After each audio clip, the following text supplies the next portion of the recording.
Hi, guys. Welcome to a dram of diving. We are going to be discussing tips and tipping.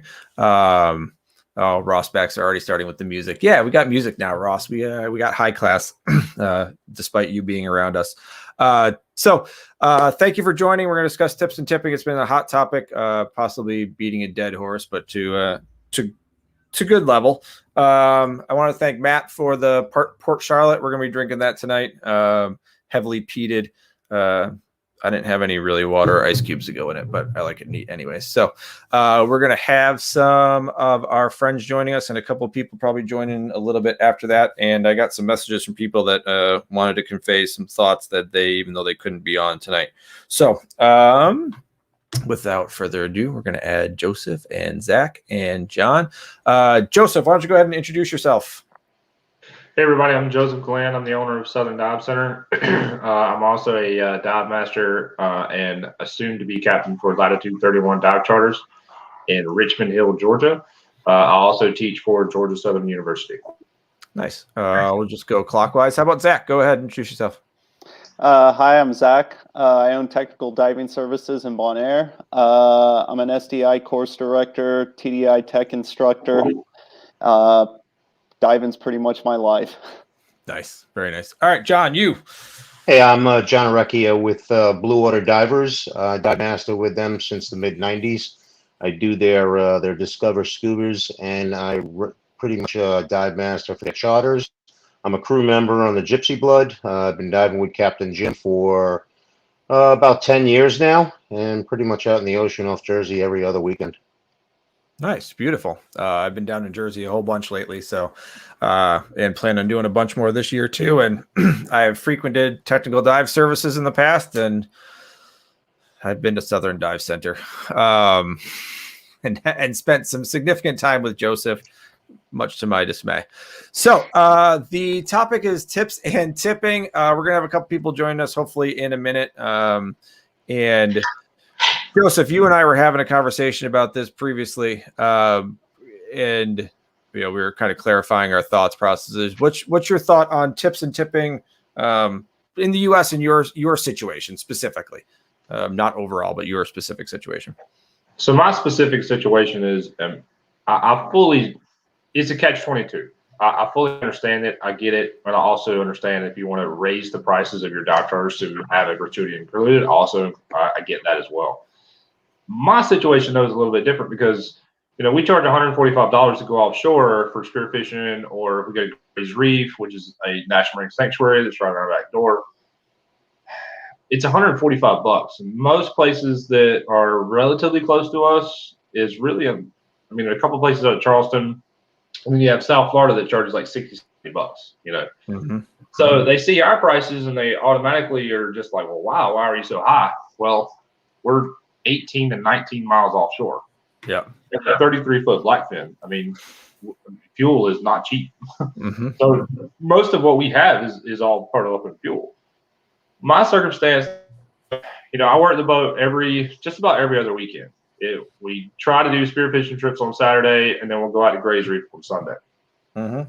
Well, as a dive master, I don't get paid, and I get that, and I'm fine with that, honestly, because I just enjoy diving. Like, I go out there, it's something different for me.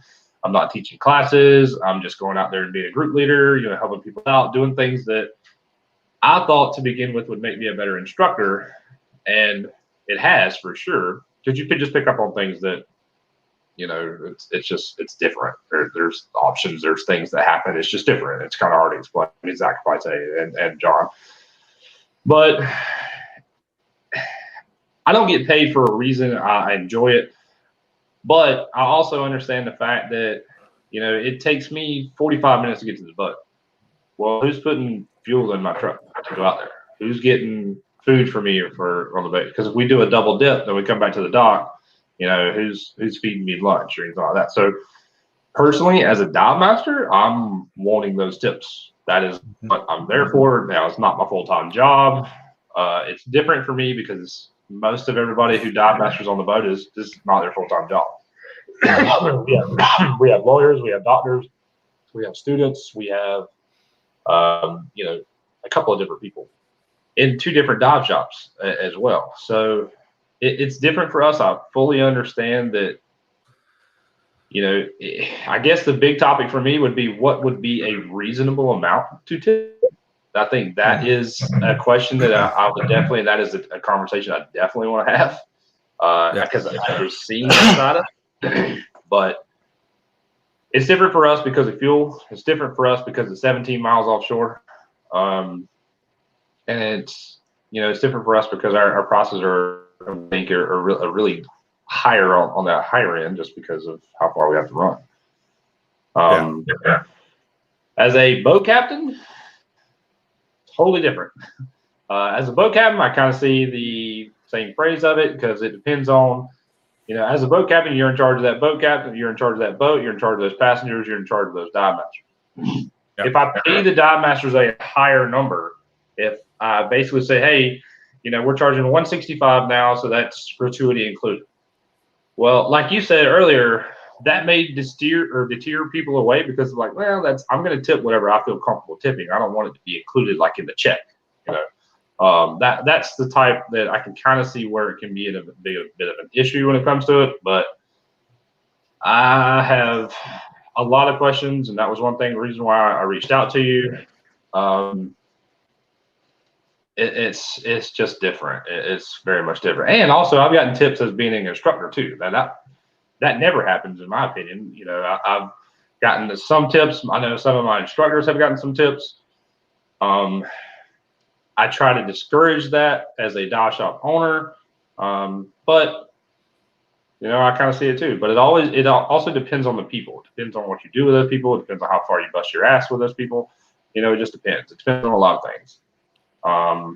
So, you know, that's kind of our deal. That's kind of our setup. You know, we run a little bit different just because we're in the Georgia Strait, so it's different. Yeah, I hear you. So before we grab on to the other 2 guys, Nicole popped in. She had some camera issues, so we're going to bring her in. Hey, Nicole. Hi, everyone. Hi. Hey, Nicole. Fixed everything? Yes, thanks for having me. I love being on your show. I love having you. So that's excellent. So we were just kind of going through some tipping stuff. Zach's going to be up next, but just like what their general philosophy is, their current philosophy of how they're figuring out tipping in their specific locale and what they're doing. Joseph gave a couple examples in a minute ago. I think you might have heard most of that, but Zach, why don't you go ahead? How's tipping working in your situation here? Well, it's kind of interesting for me because I am from the States originally. I've worked other jobs before diving that have involved gratuities, and now I own a dive shop on a Dutch island. And I definitely have to say, just not Dutch culture in general, but European culture, tipping is not really part of their thing. And I kind of get it, you know, when you talk to them, because they kind of look at it, it's like, well, if this is what the price is, this is what the price is. If a gratuity should be included, then it should just be in the price. It shouldn't be this hidden thing at the end. And then they also look at it too. It's like, well, if you're not making enough money, you know, that's between you and your employer. That shouldn't be between, you know, you and me. I just showed up on vacation for a dive trip. The other thing that I've seen kind of with it too is it ends up creating disservice because we definitely, most of our clientele, they are either from Europe or from the States. And I've even seen it before, like I was trying to get a part-time job once, boat captaining for another dive operation. And the owner of it was European himself, but he straight up told me, he was like, yeah, we get the roster in the morning. He goes, if it looks like it's a bunch of Dutch names, he goes, the dives are 45 minutes because they're not going to tip. If they're Americans, they get an hour because they generally tip. And it's kind of bad because you're seeing people, it's like, well, wait a minute, they paid for the same service, you know, and they're just being gypped because you're automatically assuming just because of their culture, they're not going to tip. And so I guess I kind of see, you know, both sides of it. You know, I do appreciate getting a tip when one happens, especially, you know, when I put my heart and soul into, you know, a course or, you know, guiding a dive, whatever it may be that day. But like I said, I do sometimes see it being expected from people and then them not offering the service that, you know, originally is what's being paid for. Right.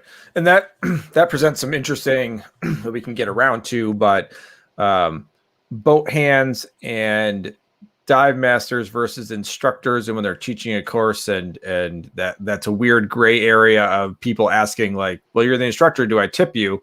It's like, well, I know, but you should probably tip the dive masters. It gets into a weird gray area, and especially when it comes to different cultures. Before we go to John and Nicole, Kevin, does it always have to be money? I tip my instructor gift cards to nearby restaurants to use at first future classes. I just want to say, Kevin, you know, say you got like a free Shearwater or something, like a bottle of whiskey for a tip wouldn't be a bad idea every once in a while. So, so gift cards and ideas like that, but we'll come back to that. But I just wanted to make sure Kevin heard that before we moved on. John, what's your world of tipping? The way I approach this is this is an education thing. Is the way I look at it. I do a lot of Discover Scubas, and I'll do a classroom session where I carefully explain that they watch the Discover video, carefully explain what they're going to do in the pool. And at the end of it, I talk about my experience as working as crew on a dive charter, and that I explain it that the scuba industry is a service industry. The captains and the boats get paid. The instructors get paid. Their helpers and the dive masters generally do not get paid. So you've got dive masters who will help you with classes. You've got dive masters who will help you on charter boats. If you go away on vacation, and I use Bonaire as a lot of my example because I love diving in Bonaire, the people who work on the boats down there don't make a terrible income from whatever, even if they're getting paid as a dive master on the boat, which most of them don't. They survive on gratuity, just like any other service industry, just like you know, a waiter or you know, a hair cutter. They make their survival off of gratuity. And that if you get a service, if you feel like something, you gain something out of it, and they did something special for you, you should provide gratuity. Here in the States, up off New Jersey, we like to talk about 18 to 20%, just like a waiter, for the cost of the seat of the charter. We're the same thing off Jersey, Joe. We're running anywhere from 15 to 20 miles on a typical trip. Some of the ones further out, we will charge a fuel surcharge on. But our trips are $130, and that's, you know, that goes to the captain, that goes to the shop that's chartering the boat. The crew members who work it, we're not getting paid. We get a dive, maybe not. Most of the times we will get at least a dive, but we pretty much, you know, pay for the fuel to get there. There's a lot that goes on behind the scenes when you crew in a boat. You know, you're running a boat. You're there an hour and a half before the guests get there. You're doing all the stuff. You get the drink coolers ready. You're there an hour and a half, 2 hours after the guests leave, cleaning the boat. So it's all based on what service is provided for what level of gratuity, you know, one should expect to give. But it's an education thing. If they don't understand the etiquette, they really don't know. That's why I try to start it off right in Discover Scuba before they even get into their classes. Like Zach, you were saying, you know, maybe it would, you know, as part of the briefing, you explain, listen, the dive masters don't get charged. If you feel like a service was provided to you where a gratuity is input, it's not built into the cost of the trip. You know, I know a lot of in Europe, the gratuities are automatically added in. And we don't see that here in the States. But that's how I kind of approach it. It's an education thing. Yes, absolutely. Let me bring Tamara in. Hello, hello. How are you? Hello, I'm so sorry. That's There fine. You're has good. just been a change of time zones, and I guess I'm not going to be tipped, right, at the end of the podcast. Yeah. Before we get Nicole's take, and then I'll come to you, why don't you just introduce yourself real quick so that everybody knows who joined the stream right now? Sure. So my name is Tamara, and I'm currently sitting in Mexico. I'm a scuba instructor, cave diver, technical diver, and basically try to be underwater as much as possible. Nice. Good. Nicole, actually, I didn't have you introduce yourself, but you've been on the show before, but so the question's going to come to you, and you can start by introducing yourself. You started a whole thing this afternoon. I saw that, but it was fun. I love meddling. I love stirring the pot. You know that. So Nicole took this and stirred the spot. So why don't you go ahead and give us an introduction of yourself real quick, and then what's you tipping in your world? Hey, I am Nicole, and I own a Super Dive Scuba out of Queens, New York City. I have a weird deconstructed dive business model. But the focus today is on tips. So how does my business handle tips? We've been processing and deliberating over this exact issue. But I think that the direction that we're planning to go is to discourage customers from financial and monetary tips, to suggest alternative ways to reward service, and also to make sure that the customer doesn't have the burden of actually paying our dive professionals a living wage. We actually do pay our dive masters the minimum living wage for New York City, and then give them opportunities to earn more money. But I know everybody's going to say, but wait, you have to raise the price of the course and really disadvantage the consumer.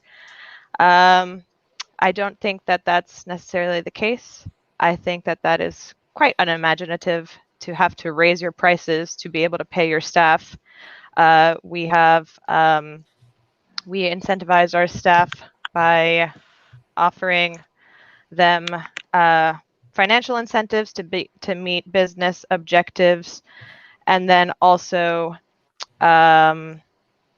we also don't have a physical storefront, so that's a big part of it. We've actually saved on paying rent, New York City rent, which is thousands and thousands and thousands of dollars. So that's actually a pretty easy chunk of money to be able to divert over to our staff. Mm-hmm. That's the hot take.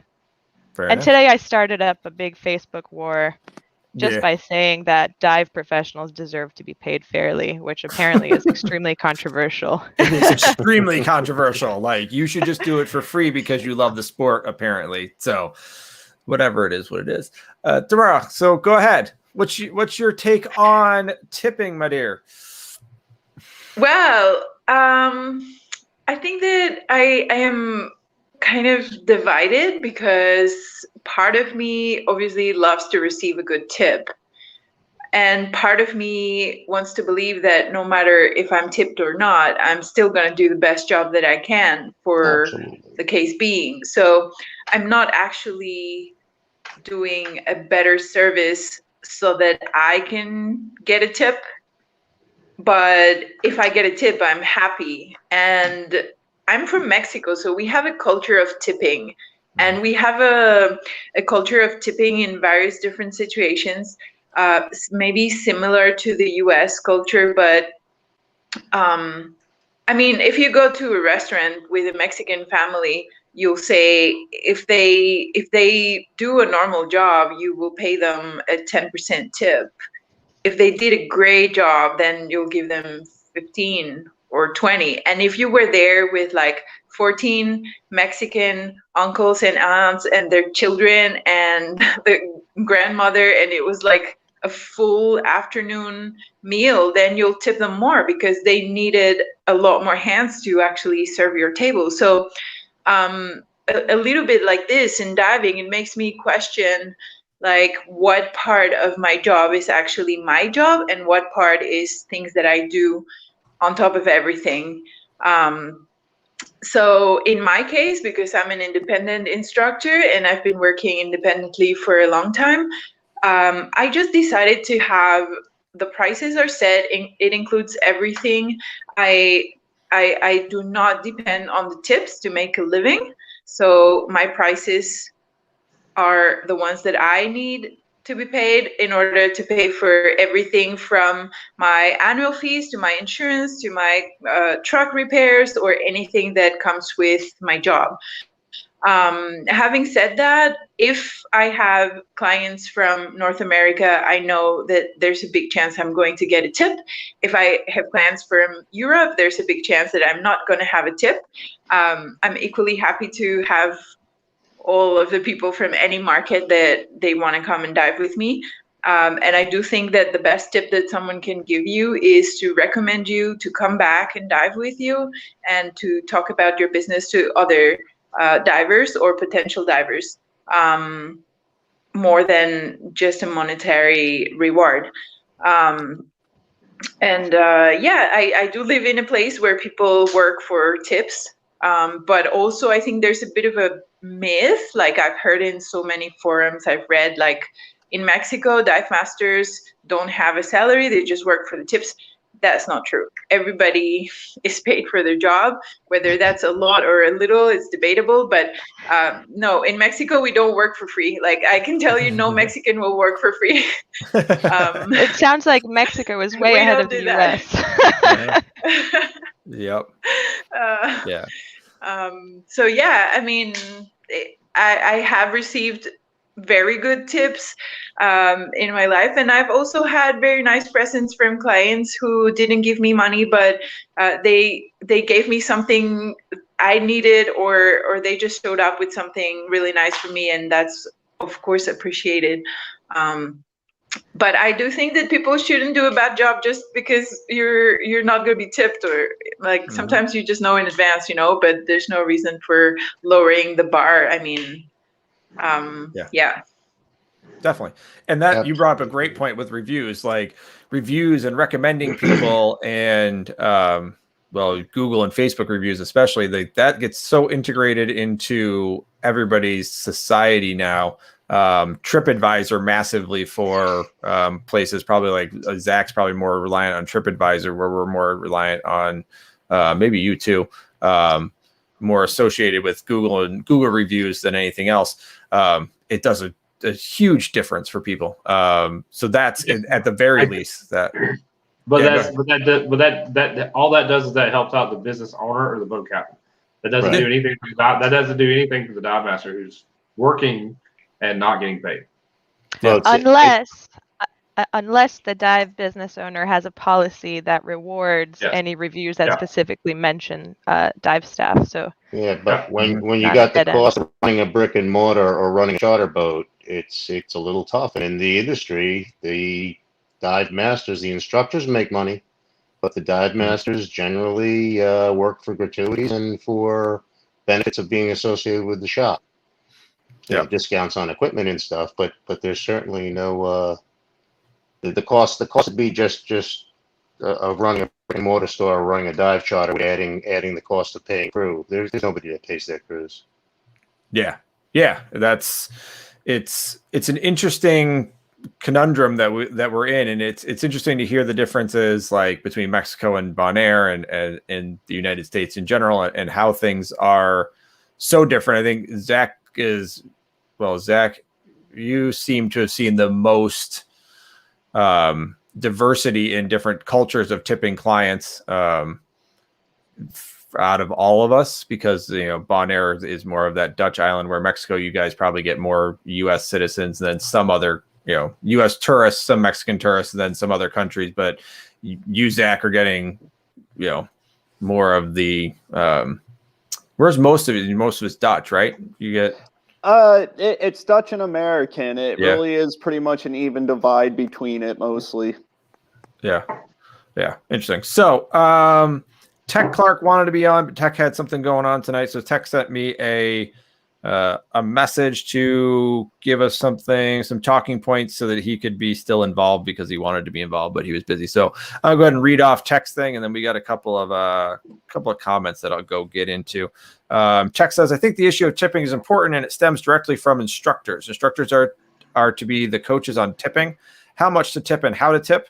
However, there are two issues that hinder the instructors doing this. One issue is when a class is taught that never goes on a boat or doesn't have a dive master assisting, then the practice of tipping is non-existent in that class. The second factor is that most instructors have never worked as a boat crew in their life, so they don't get to the importance for tipping.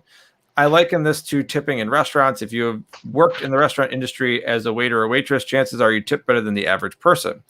This is because you have walked in their shoes and know how hard the work is and importance of tips. Again, tipping is to be coached properly by instructors. Tech is not here to defend himself. I'm sure Tech will jump on the comments later on, but you guys can go ahead and talk about that. Go ahead, Joseph. You were waving at me. Either you just wanted to say hi and you missed me, or you've got a comment you need to make. No, I don't miss you a bit, but I will say that I completely agree with him because, like, all right, so say we're all instructors. I believe we're all instructors. But say, like, when you teach your boat diving class, do you actually teach them that, hey, this is what normally this is how we tip, this is what we do, this is, the process of it, and there's two things out of that comment that I want to say. One, whenever I teach my advanced students and I teach the boat necessarily, I actually put that in there as like part of the actual course. The actual part of the course, like, hey, this is boat etiquette. I don't call it tipping. I don't say, hey, this is what you're going to do. This is how you're going to do it. Perfect. But this is boat etiquette. This is you get on board until the captain approves or gives you permission to get on board. This is how you do it. This is what you do. This is where you put your bags. This is everything. You basically give that person a complete scenario of how to actually operate on a boat. So the tipping part does come in. I always tell them, hey, this is totally up to you. I'm not telling you to tip. I'm not telling you to do anything that you don't want to do. You tip whatever you want to do. But it is, I just reiterate that, hey, a lot of these people, especially down the Keys or anywhere else, they don't get paid. This is what they actually make is off of their tips. The second thing that he was talking about was actually never having instructors don't really know. I'm benefit, or I'm not. I should say I'm a benefit, but I'm very privileged to have actually done a lot of that. I'm actually very privileged to actually ran a boat. I'm actually very privileged to actually have worked the boat. I know what goes on through. I know what actually happens. I know that those people are there an hour early to throw ice in, to get the fish ready, or get bait ready, or anything like that. That's a lot of work before they even get there. And then you're sick and you're tired and you're done. And then by the time the customers get there, you smile and put on a smiling face all day long. You try to give them everything they need. And then like what John was talking about, by the time they leave, the work has really just begun. So, and if you don't tip that person, then it sucks. I mean, I've been there. I've done that. Like it is like, well, maybe then you second guess yourself. Well, maybe I didn't do a good job, or maybe I didn't do this, or maybe I said something, or like that. Like, all these things come into your mind. So I actually agree with Tech on both of those standpoints that the instructors who teach this scenarios, they need to teach boat etiquette. So yes, they teach you how to giant stride. They teach you how to get off of the boat, the proper lines and the granny lines and all that. But they don't teach you to do like etiquette wise. We've all been on a dive boat where there's always been that one guy or one girl or whoever that was just a complete, just what. And he just he had more specified. Nope. I'm not specifying that. All right. I'm just saying that's I agree on both of those parts of it, especially the etiquette. Hey Joseph, to jump off of your point, when you said that the instructor should be the one coaching the divers, we've got some comments coming in from YouTube from Brock that I don't know if you can highlight them, Jason. Yeah, which one do you want? The first one Every dive shop. Pretty genius. Pretty genius. That's almost what Joseph was saying about instructors coaching their clients. We have not uneducated, I don't like that word, but just customers are not aware of what they should be doing. And so then let's hold on one second. Let's read it because it's going to go into a podcast too, so people don't know what we're talking about. So if every dive shop included a statement on their tipping policies in their website FAQs, it would answer the question that a lot of people are uncomfortable asking. So go ahead, Nicole. Sorry to interrupt, but I just want people to know what's going on. No, perfect. And I wanted to highlight his use of the word uncomfortable. And then on another comment, he writes that tipping a worker at a restaurant is less awkward because cash is already changing hands. And I don't know how many of you dive professionals, I've experienced it 100 times. Have you ever felt that receiving a tip after a dive class kind of maybe feels like a something bad, like maybe a drug exchange? I have my clients coming up to me like hidden from all of the other students, and they'll pass me maybe like a crumpled up little dollar bill, and then they'll shuffle off all and wet from the wetsuit. yeah, and I'll check the dollar bill and be like, what do they give me? Oh, it's a $5.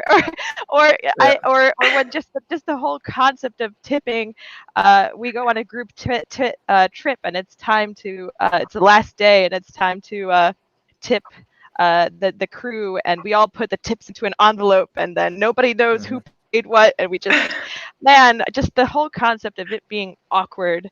I love that. I think that's also why that FAQ would be such a great idea, because it shines a light on it provides people guidance on something that's so awkward. Well, and it can go. Yeah, I actually. Oh, go ahead. Sorry. No, I was just going to tell a short story that after working with European clients for a long time, there was an American client who was settling the bill with me, and we were doing like a PayPal payment, and so he hands me the phone, and I'm like, the amount is wrong, and he's like, no, it's fine, and I'm like, no, it's wrong, and he's like, no, it's fine, I'll just sign it, and I'm like, no, this is not the amount, it's more than the amount, and he's like, and that's fine, and I was like, okay, let's just do the payment. Like, I was so not used to it, and he was just tipping me, I was like, no. And tip is like a bad word. Yeah. Like, don't say tip. Well, I just wanted to. Go ahead, Zach. Oh, I just wanted to kind of comment on what Nicole was saying about the awkwardness of it, but also going back to kind of the original statement. I had once worked for a resort where the tips were joint, they were divided up. And when the guests came in, they were given a group briefing. And that was one of the things that the management even specified to them is like, do not give tips directly to the instructors or the dive masters. You put them in this tank box or whatever, and they get divided up. But then you would get in the situation where somebody really enjoyed the week with you. They're trying very, very hard to give you money, and you're like, look, I can't take it.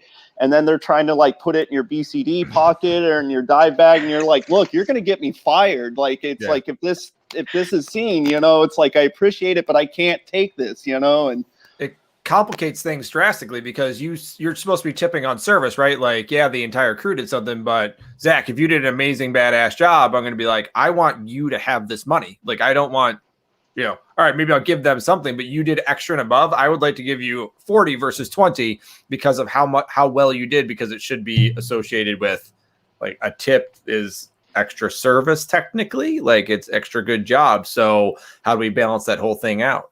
So it complicates things. John, before anyone makes a comment on my comment, they can come back to it. I don't want you to get cut off. So go ahead. Yeah, on the Gypsy, we will collect the tips. They'll hand it to who they felt gave them the service, but we will pool it amongst ourselves, and we divide it up evenly. So we may not let that on to the customers, but that's how we deal with it on the Gypsy. On Dive Master, for the shop, it's usually a one-on-one basis with the way that I'm experienced with it, because I do the discovers.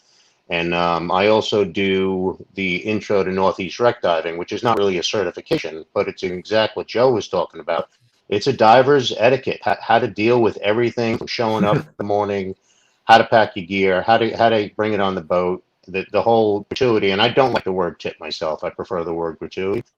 And we don't change, like to Tamara's comments before. Our level of service is our level of service, particularly on the Gypsy Blood. We provide a very high level of service. We're a full service charter, and we do it based on whether we're going to get gratuity or not. If we provide you good service and you feel like a gratuity is in order, that's kind of how it should play out.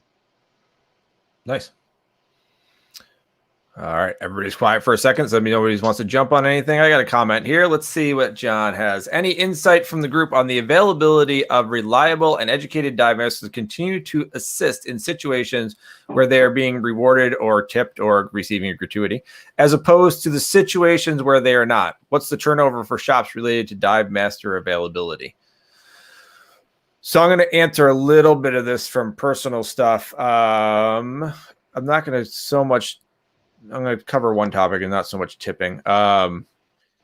Especially with dive master candidates, it's a little bit of a challenge. And then dive masters, that a lot of times people get into a dive master program without realizing what truly being a dive master is, and they just want to dive around for free and have fun. And then they realize that they have to haul some tanks and have to do some work, and it's grueling and nasty. So that there's a big turnover that has nothing to do with gratuities and payment or anything like that. It's purely like, I just signed up to dive with dolphins. And you're like, no, you signed up to be a dive leader. And they're like, no, I just wanted to dive more. And you're like, that's a completely different program, man.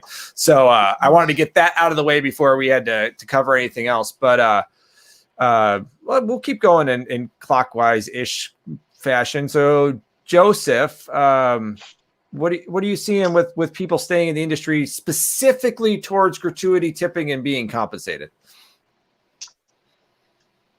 I mean, I agree with it. I mean, but again, like we talked about, it's a catch-22. I mean, I agree with it just because as a dive shop owner, or as a captain or a boat owner or whatever you are, I mean, yeah, the TripAdvisor and all that's great, but that does nothing for the person who is actually getting and doing the work. That does nothing for them. And I fully agree that I think you should tip.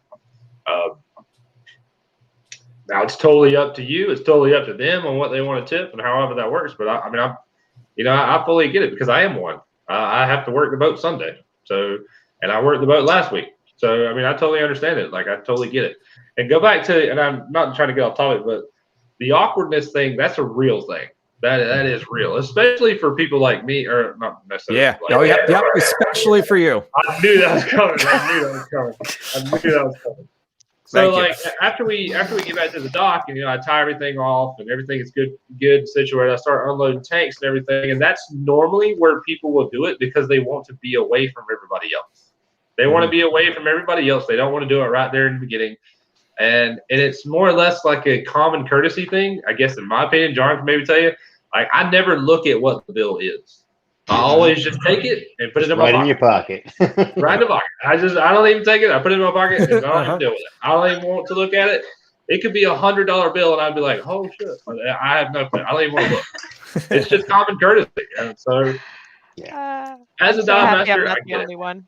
No, I'm literally just sticking it in my pocket. It could be a message. Yeah. Yeah, it could just be a post-it with something written on it, and you just put it in your pocket. Yeah, I tip all dive masters with Joseph's phone number and a heart. Every single one. I don't care who they are. Everyone gets Joseph's phone number with a heart on it, and just see what happens. So, Zach, I'll throw the comment back up there so that basically, what are you guys seeing? Are you guys utilizing dive masters in Bonaire? How's that whole thing working out for you? I mean. Well, the bigger resorts down here do use dive masters.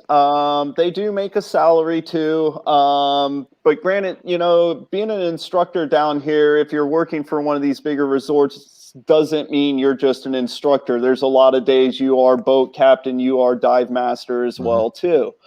Now, granted, I do have to say, usually if you are down here as a dive master, the increase in pay is usually enough incentive for most people to decide, like, okay, I'm in this industry, I might as well be an instructor. All right.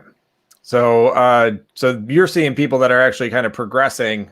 We see the same thing. We can run IDCs in house, so I know Joseph can too. And it's a you're a dive master now. If you want to do these other things, it's very quick and easy for I don't want to say quick and easy. It's quick and easy to make the transition from dive master to instructor. Like, you want to do that? Sure. We're going to do a mentor program. You want to start next week? Like, it's going to take you 6 to 8 months, but yeah, we can start that. Like, not a problem. So ours is a super easy transition. Roll them into assistant instructor.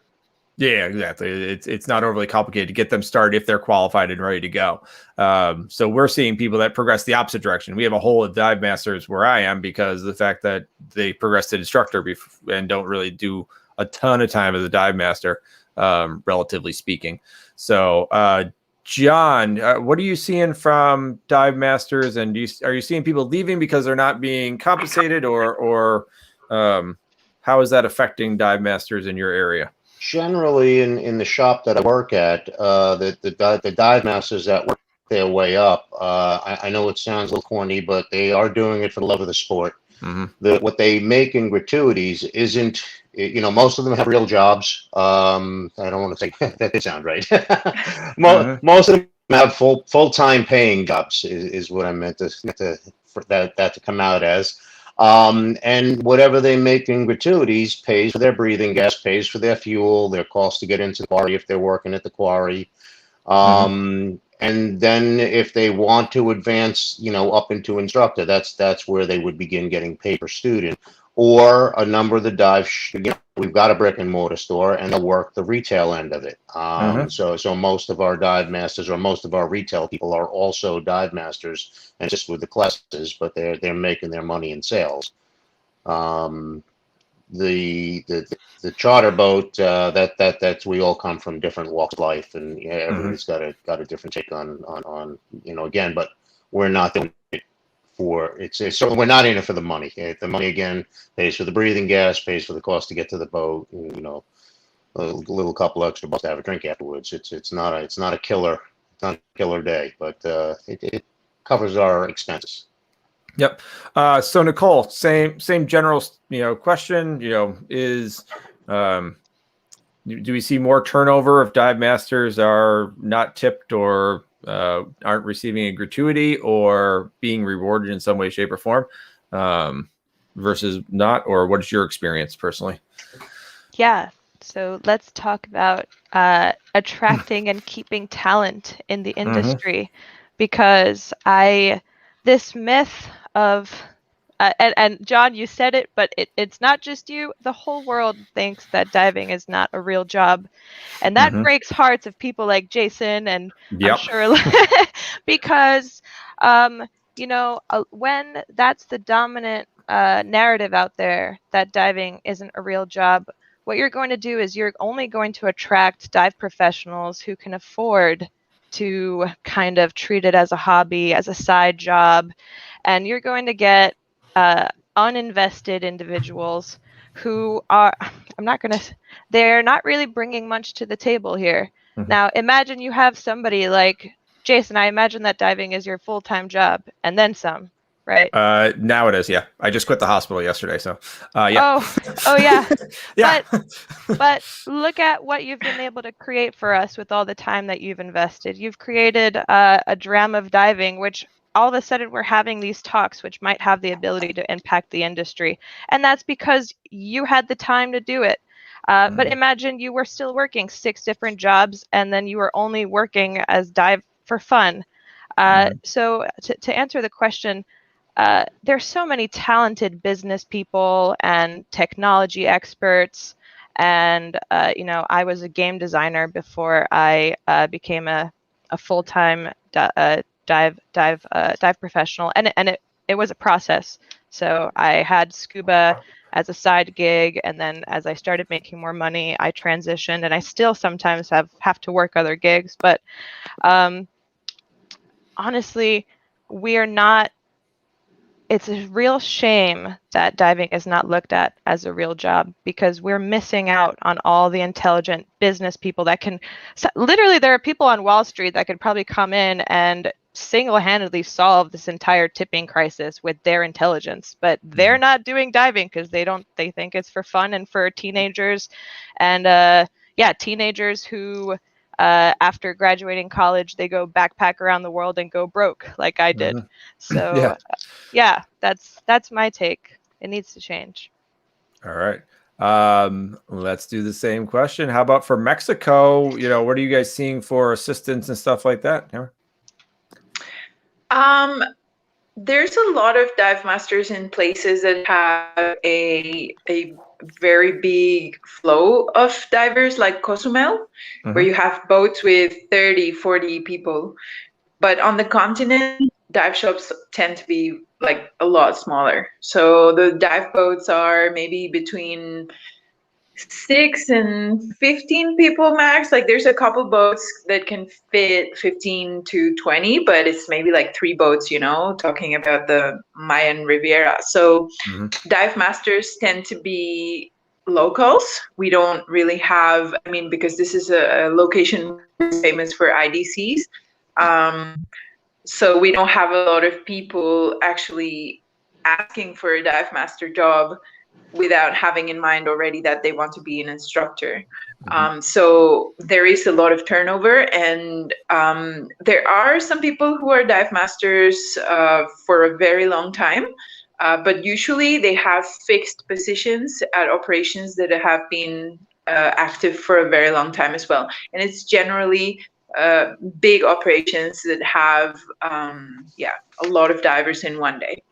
So in that case, I think that tipping is something that keeps them in the industry, and they're super loyal to their dive shops, and they tend to have like a lot of recommendations, and people here come back every year. Like there's a lot of people like in the dive tourism that are just like seasonally, they will be there for 1 or 2 or 3 months during the winter, Americans, Canadians, and they have their dive master. Like if you read the forums, it's like my dive master says this, and my dive master is the same person for the last 10 years. So I think there is something in there that is the opposite of what the comment was, that because of the low income, dive masters are creating a high turnover in some locations.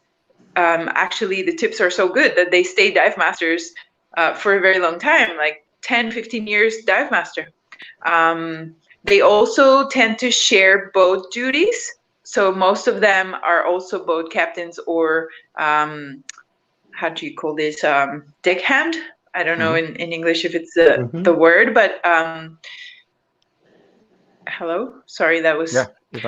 So yeah, I think that in some places the tips are better for dive masters than for instructors, because you spend 4 or 5 days, or maybe, well, it depends on the operation, but it could be anywhere from 2 to 4 days with the same person, and they're definitely not tipping you per day, because the price of the course is already kind of steep. So they just think like, this person is with me for the rest of the week and that's it. Dive masters have also like maybe 4, 5, 6 dives a day with different groups of people. So they in that case, like, yeah, it's the other side of the coin. They get a lot more opportunity or contact with different people. And the instructor who's teaching the same 2 people for 4 days, like he's only been in touch with 2 people, but it's definitely not a popular location to be a dive master in the long run. It's more popular here that people are looking to become instructors in general. Yep, that makes sense. So essentially it comes down to, in order to make a significant wage, one way or the other, the payment has to be there. So tipping is one way to increase that revenue stream for those individuals, or a higher wage is the other thing. So Marty brought up, and bring up his things here, some Americans are shopping around for the best price for a course or dive or trip. Do you think that if we raise the cost to include and account for paying all staff wages, that the person would go to another competitor. Joseph, we talked about that. I think, Nicole, you stirred the pot on this earlier. So we will go round robin again. I like the order we're going, and it seems to be working out. So Joseph, why don't you go again? Do you think Americans are just general culture wise, like we've seen that there's lots of different cultures. Do you think that the cultures that are more dependent on tipping, if you started to include those things, that somebody would go elsewhere? Mexico and US.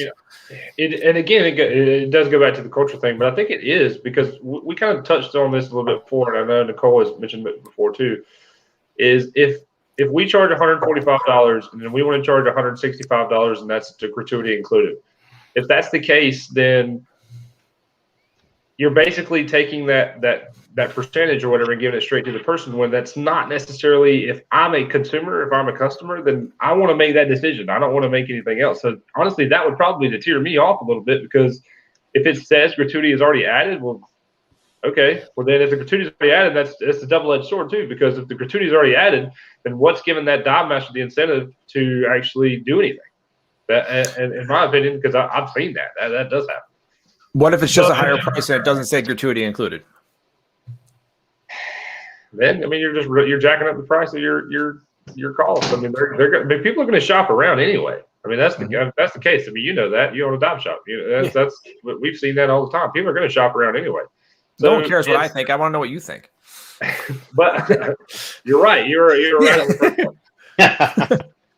Not necessarily. I mean, I think they will. I don't think that it's a good sign. I definitely, like you said, I wouldn't say that I would add the gratuity into it. I definitely wouldn't put it on there that shows that the person is getting gratuity added to it. Like you see that you go to a restaurant, you see it on there. Like it's deteriorating a little bit. It's just like I just don't like it. I don't like it at all. Even if you didn't put that on there, you're still raising the prices on something that it's going to keep them thinking. I don't like it. All right, Zach. Well, I mean, it's kind of one of those things that it kind of goes back to like what we were talking about a little bit about educating the customer.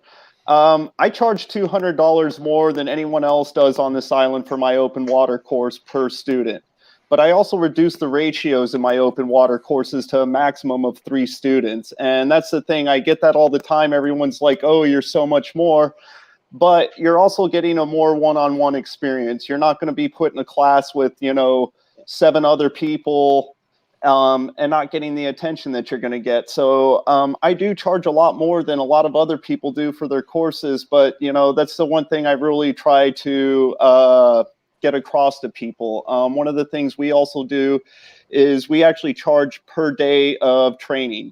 So on average, somebody can finish an open water course with e-learning 3 days. But if they're like, hey, I want a little bit more time, or we're like, hey, we feel you need an extra day, they're just paying for an extra day, and so there's no pressure on them as far as like, it's like, hey, we can get it done in this time, but this is maybe what you're looking at, and you are paying for a better service with me by paying a higher price. Yeah. John, thoughts? On the northeast coast here off New Jersey, there are a limited number of charters, and it's very competitive. So they tend to keep the price per seat about the same. If you were to start tacking gratuities on, they're going to go to the other boat. It's kind of that plain and simple. But my counterpoint to that is you guys are sold out like every weekend, every boat. It's virtually impossible to get on a boat in New Jersey, isn't it? Right now it is. Well, I think a lot of that has to do with COVID. People are not traveling. Yeah. 2 seasons ago, you could get a seat maybe 3 or 4 weeks out. Right now, I'm finding most of the shops are sold out through August. I got even some go for May beyond and June, but yeah. But going back to the point of adding a gratuity, in a previous life, I was in the service industry. I waited tables, and I felt that I could make a better gratuity with my service than the company tacking a gratuity onto the check for me. Mm-hmm. We had a table of 6. It was like, okay, you got to put an automatic gratuity because it's a $6 higher.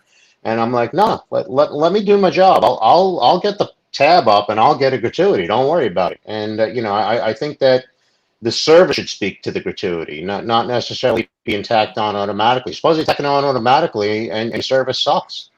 Yep. Yeah. Then why am I paying a gratuity? You know. On the other hand, if we work extra, or if something, you know, somebody drops their dive computer off the back of the boat, and we throw a shot line and we recover a dive computer, sure, hit the crew up for a couple extra bucks to buy your return computer. That kind of service. Yeah. We've done it more than once. We got pretty much an 8% recovery rate from people dropping crap off the back of the boat. But I think the gratuity should be an earned thing. How much if somebody drops a porthole? Don't even go there. Have you heard my porthole story? We'll leave it right there.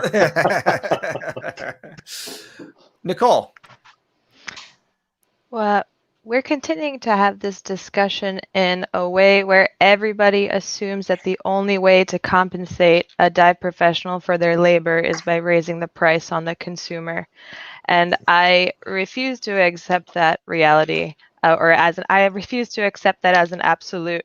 I don't think that raising the prices is the only solution. I find that quite unimaginative. Now, I understand full well that not everybody has the liberty to just say, oh, let's just have a virtual office.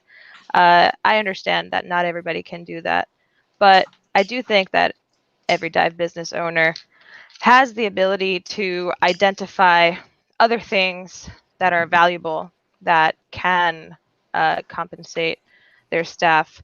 I also think, Joseph, you mentioned if the gratuity is added right up front, what motivates the dive professional to perform good service and to perform beyond? For my business, for example, one thing that is extremely valuable to me is Google and Yelp reviews and TripAdvisor.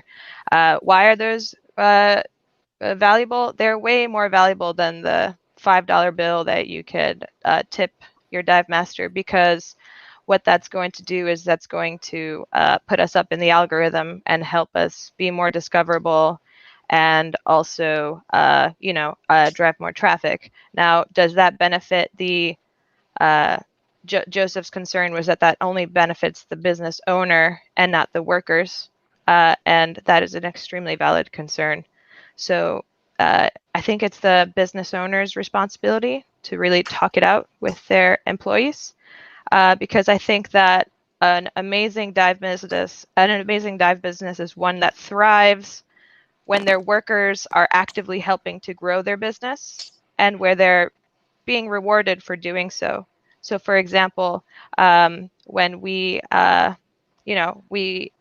discourage tipping, we encourage reviews, and when a dive professional's name is mentioned in a review, they'll be compensated additionally for something like that. So they are motivated by the prospect of having, for example, a good review written about them.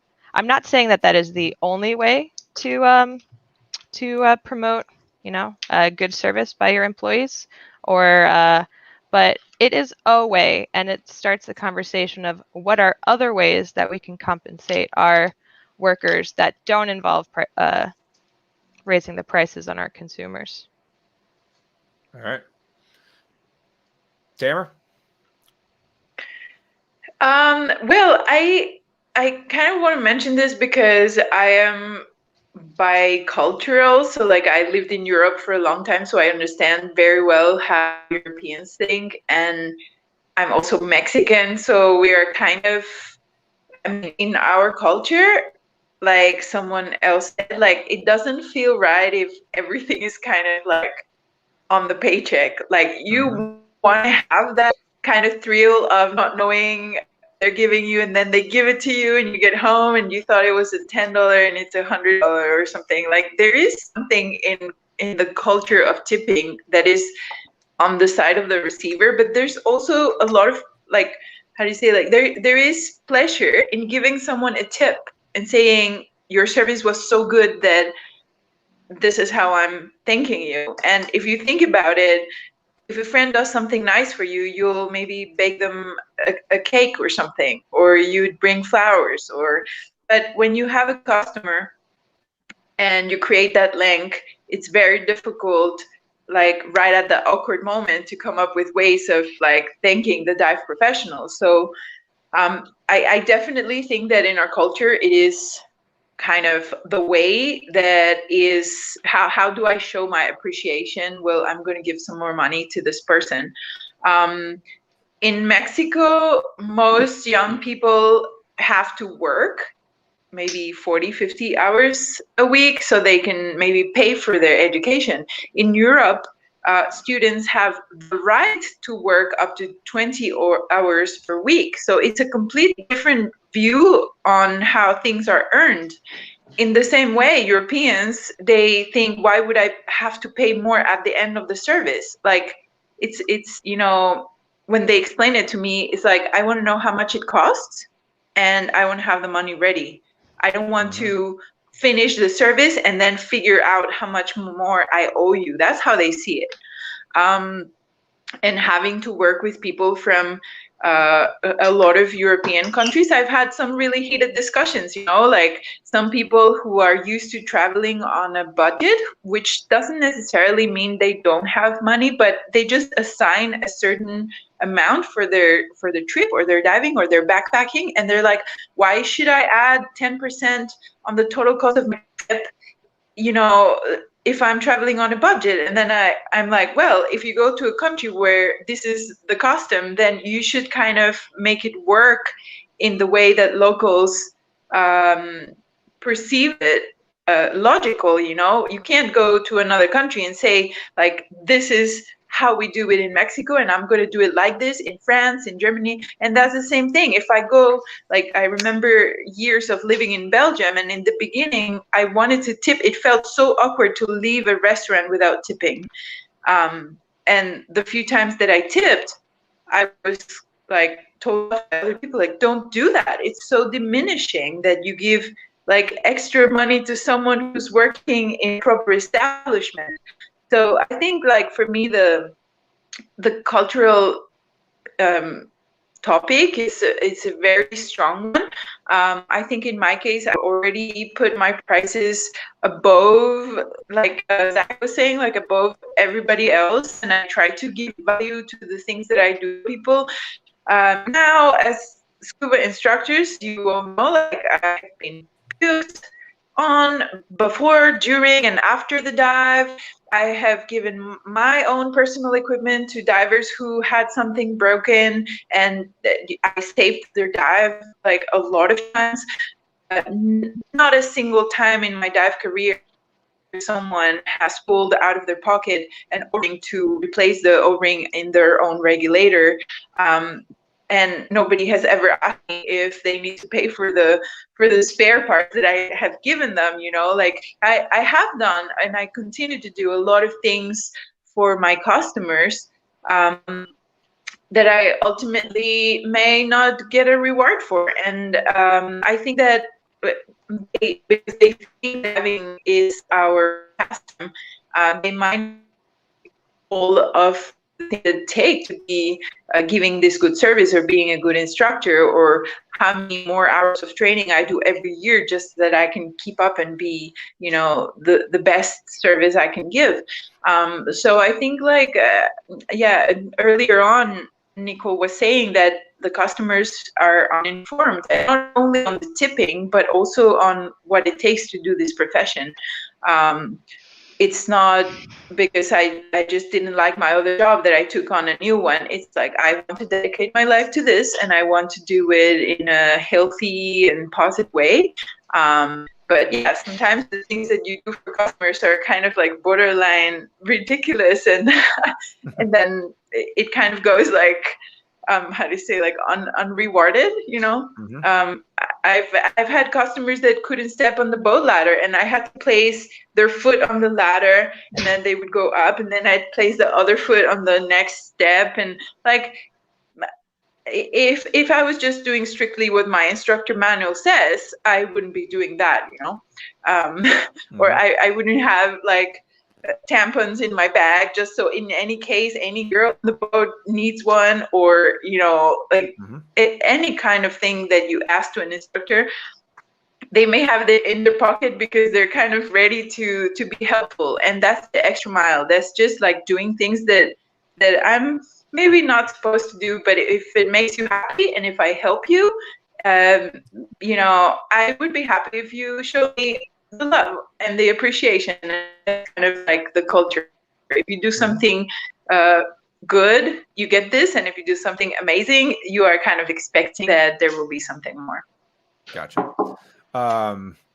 Couple of things brought this up, and Joseph asked for it, so I'm going to throw it up there because a couple of you guys hinted at this.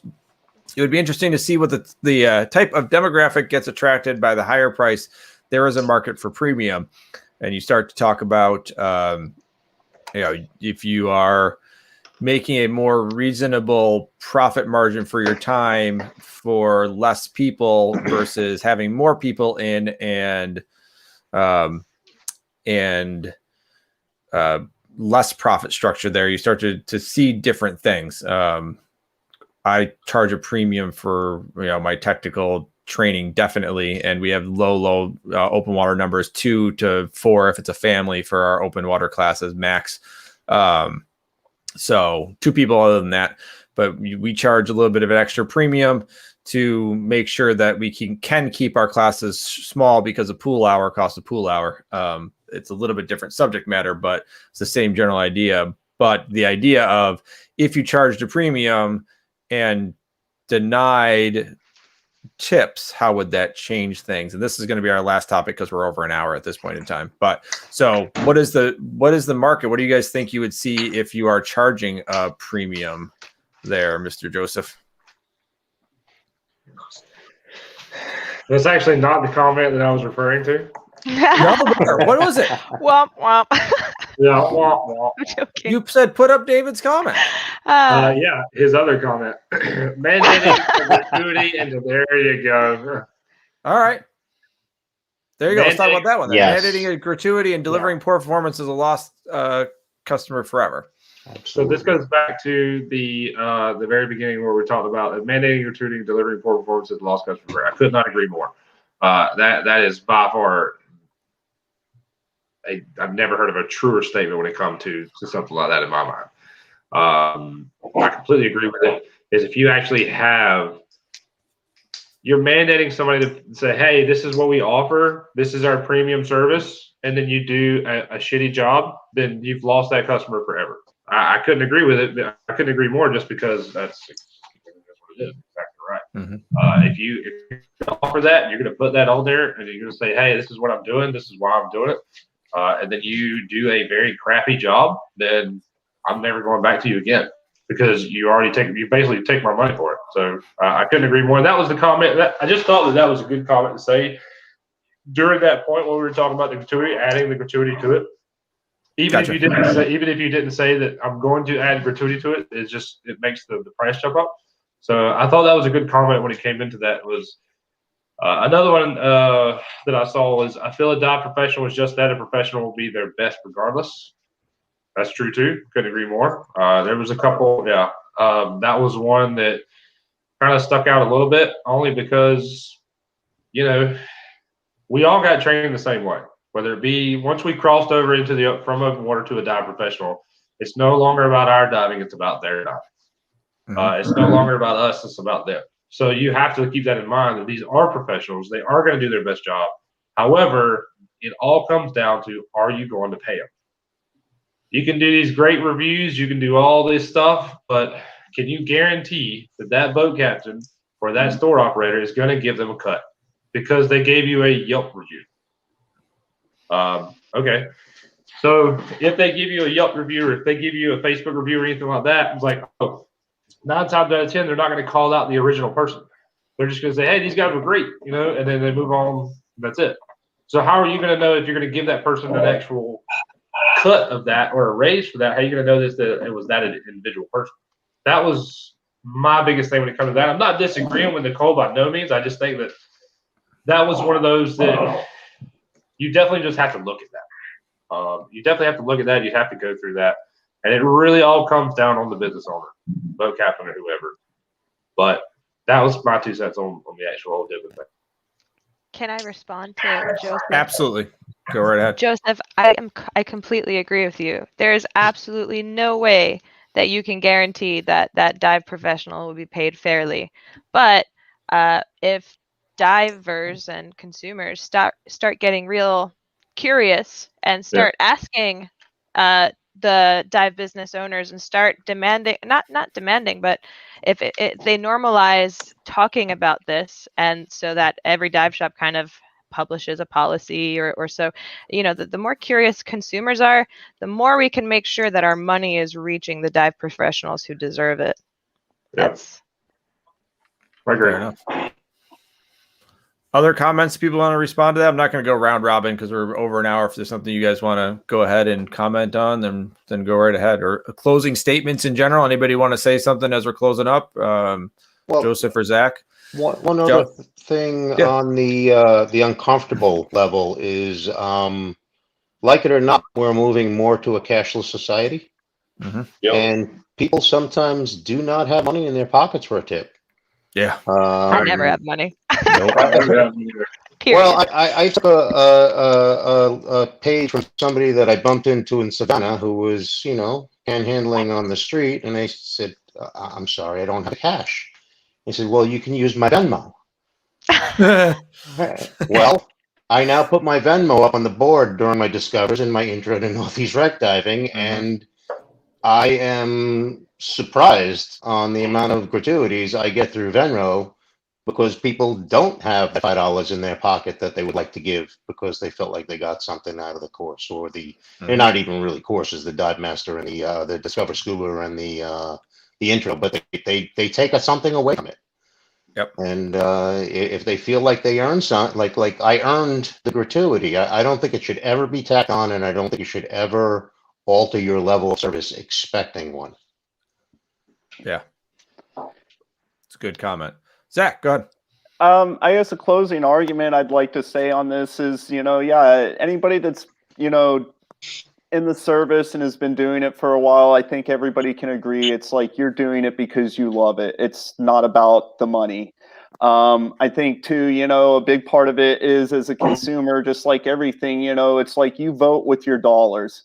And it is up to you to find out the dive operations that you're diving with, whether they're taking care of their staff, whether you're getting a fair price of what you're paying for and stuff. I mean, you do that when you buy a car. You don't just go and just grab whatever, and I think it's up to the consumer to do that. And if you feel like that, you're diving with an operation that their professionals aren't being compensated, then find somebody that is. Good. I like that. Very good point.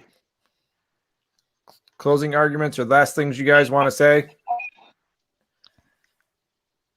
So I'll jump in. Go right ahead. Yeah. So I think it goes from a tipping argument to a debate about fair pay in dive industry, and we talked about retaining talent and attracting talent, rewarding and recognizing dive professionals for their labor. And you can get creative with how you pay dive professionals, whether the business owner rewards them, or I remember Tamara said that she's received gifts from her divers. I love gifts myself. I have like plushies, and I've gone on trips that people have flown me out on, and those are memories I'll cherish forever. That being said, today, as Jason mentioned, I stirred the pot and caused quite a controversy by posting the controversial statement that dive professionals should be compensated fairly for their labor, and it's more controversial than I would. There are, I guess, a lot of people who don't think that or don't want fair labor, fair pay. But I will post if anybody is interested, and all of you seem like good candidates.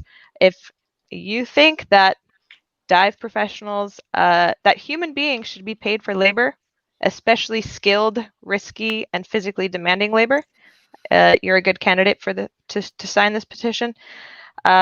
And also, if you just love diving and want to see the industry